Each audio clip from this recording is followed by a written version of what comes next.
Welcome to Nicole and Omar Hate Everything. I'm Nicole. This is Omar. We mostly hate everything. So we just saw Guardians of the Galaxy Part 2. I didn't hate it. I know you didn't like it. I didn't. I actually exactly really, why we saw it. I really, really liked it a lot. Did you hate the first one? No, but I think I like this one more than the first one. Sequels can be better. Yes. The Guardians are hired by the Sovereign, this like I guess genetically gold race. Then they're like really all, I don't want to say superior, but they're all like perfect in their own way. They're hired to protect these batteries that are very powerful and whatnot from this alien that looks like Shuma Gorath from the comic books, the big tentacle alien. Rocket steals some of these items, and this incurs their wrath. And we also, as we knew what happened from the trailers, meet Peter Quill's father along the way as well. And so we get really two adventures in one. And also we see Yondu come back into the mix. We meet Ego, who was Peter Quill's father, played by Kurt Russell, and then his, I don't know, colors, his personal, his contemporary? Yeah, his slave is Mantis. And it was a great space adventure, and we get the teammates kind of like fighting amongst each other as well. And like it's a good playful fighting, like a family fighting, but also like ooh, it's cutting kind of deep there. We see Rocket and Quill like butt heads, which is also true to the comic book as well, because like each one could lead the team. So we see that come into clash here, and we see everyone gets a lot more development. Yondu especially. Nebula as well. Yes.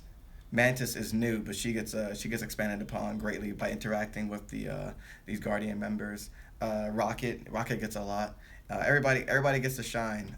So I'm not an avid comic book reader. Like I just started reading like my first comic book this year. So I didn't know who most of the characters were, but I still like I was emotionally invested in them, and the universes made sense. Yes. Or the factions are like this planet has this kind of people and they do this thing that made sense. The Sovereign Golden Adonis people, like everything was logical and like I got it. So there was nothing about it that I was lost. And I also feel like even if you hate comic books, this is a decent movie to watch. Even if you haven't seen the first one, yes. This is a decent movie to watch because like you can pick it up and go really fast. But it's mostly a movie about like friendship and family. Yeah. Like I mean it. Like I like explosions and gunfights and stuff like that, and the special effects were really good. It was visually really really interesting, but like this is a movie about friendship and family. I need to talk about Drax. Yeah, man. And Drax Dave Bautista's character, which may have been my favorite character of the movie. Yeah. He was so dry and perfect, and his humor came in exactly when you needed it. It was like feelings, Drax. And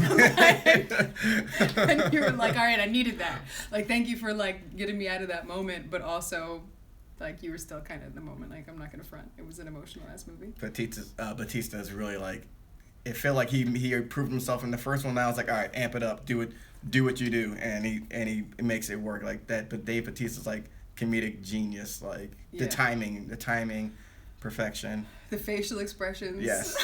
he's able to play off he can play off Peter Quill, Chris Pratt's character. You can play off Zoe Saldana's character. You can play off Bradley Cooper's character. You can play off Groot, Vin Diesel's character, Mantis. Him and Mantis have perfect just timing together. Like any scene where it was just the two of them, or it was the majority of the scene was them talking, was just like gold. It was perfect, and the stories are parallel. Yeah. So there's Peter and Rocket have to figure out their relationship. Gamora and Nebula have to on some level kind of figure out their relationship. Like there were just so many characters that you're like, I hate you, but also you need a hug. Like you gonna be alright. Like I don't know if I should give you a hug, but like someone somewhere should give you a hug. There's a scene, this isn't a spoiler, but there's a scene where he uses his arrow? Yeah. His like singular arrow in the dark.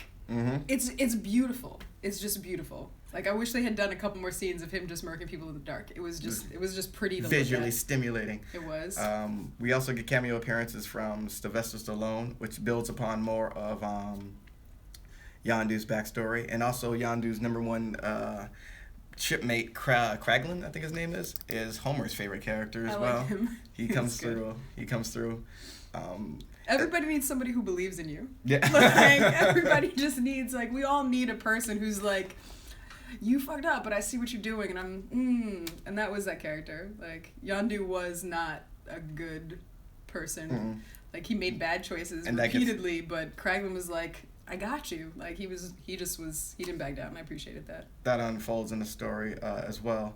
Getting back to the theme of family and whatnot, as much as there was elements of that in the film, there was still a lot of hardcore murking and death going on in the film. Like, people were getting killed, and what I liked about it is, like, yeah, we're a family and everything, but you also see, like, these guys are they're mercenaries for money. We're a family of killers. Yes, we're mercenaries for money. So, like, you can't, as soon as, like, you start feeling like, oh, this is great, oh, it's nice and happy and everything like that, can't be.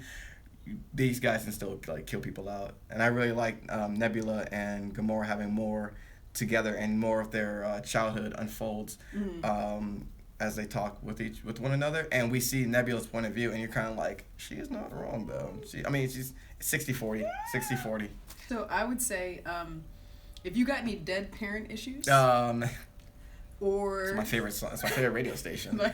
Or like you're like got some orphan issues or half orphan issues, or you still working through, you might want to bring like a Kleenex or like a friend or a therapist or something, because they are your feelings. Just saying, there's a lot of dead parent issues in this movie, which I like. I mean, but then I get mad. At least to balance out the dead parents issues, you get a bunch of 80s references and pop culture references as well. There is that. But, like, yeah, you can't hide from the dead parent issues. No, you can't. You never can. Like, if you have, that cry once every month, once every 5 months into the pillow at 3 a.m. You just sit in theater like, he's still dead. Yeah. That's right, never gonna. Wow. Not gonna taste her cooking anymore. Okay. Does it pass the Bechdel test? So there's only like three ostensibly female characters. There's Mantis, Nebula, and Gamora, right? Mm-hmm. We don't see. I don't know. I don't think they talk to each other about anything other than men. Well, they talk about their childhood, but through the lens of their father. What he did to us, and then she does say, "I wanted this from you." Okay. So you get like I give it like a 40% on that, 30%, 30-40. Omar's a very generous man. Okay. I personally am a hater. 20%. They talk about their dad. Mm-hmm. Mantis, I think, talks to Gamora a couple times, but she really only talks about ego. The Mako Mori is from Pacific Rim, and that is there a female character who has her own arc independent of a male character. I think the argument could be made for Nebula. She's not like a pawn in Thanos's storyline, because he's kind of immaterial in the movie, except for like, here's what he did in the past, which we already found out about in Guardians of the Galaxy 1. But she's an arc. She develops. She evolves. She has a relationship with her sister that I would make the argument. I'm gonna go out on the sun. I'm gonna go out on the sun. Pass one test. Yay! It'd be so funny if there was like a translation, a caption for Groot though. Groot was like, I want one. Yeah. It's like I almost spoiled it there. Yeah, I want one. So no, there weren't that many people of color. Mm-hmm.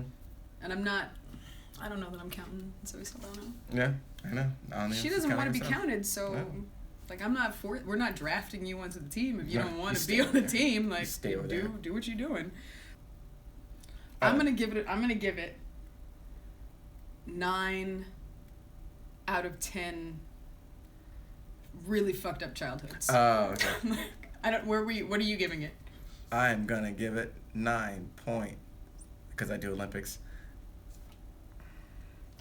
I'd watch this again. I would watch it again. Yeah, I'm going to watch it again. This is a 9 point. This is a high one. This is a 9.7. 9.7 feelings of dead parents I try to keep buried, but you're apparently forcing me to realize them right now. I don't know what you're talking about. Okay. Yeah.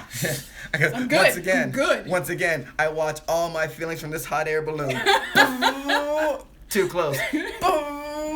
Just far enough. Go home, go to sleep in my freezer again. Be fine. And with that, have a good night.